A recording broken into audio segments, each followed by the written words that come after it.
মায়া লাগাইছে পিরিতি শিখাইছে। সামাজিক যোগাযোগ মাধ্যমে গান গেয়ে ভাইরাল হওয়া ঢাকা বিশ্ববিদ্যালয়ের বাংলা বিভাগের অধ্যাপক চৌধুরী তাশফিকি হাবিবকে সাময়িকভাবে একাডেমিক কার্যক্রম থেকে অব্যাহতি দেওয়া হয়েছে।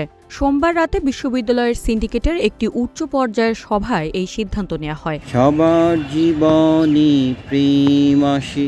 অধ্যাপক তাশফিকি হাবিবের বিরুদ্ধে একাডেমিক শৃঙ্খলা ও শিক্ষক সুলভ আচরণ বহির্ভূত কর্মকাণ্ডে লিপ্ত থাকার অভিযোগ এনেছিল তার সহকর্মী ও শিক্ষার্থীদের একটি অংশ। বাংলা বিভাগ থেকে আসা ওই আনুষ্ঠানিক অভিযোগের ভিত্তিতেই সিন্ডিকেট এই শাস্তিমূলক ব্যবস্থা গ্রহণ করে। তবে বিশ্ববিদ্যালয়ের পক্ষ থেকে সুনির্দিষ্ট অভিযোগের বিবরণ এখনও প্রকাশ করা হয়নি। একটি গন্ধ মেরে লাগিয়া আল্লাহ বানাইল রে দুনিয়া।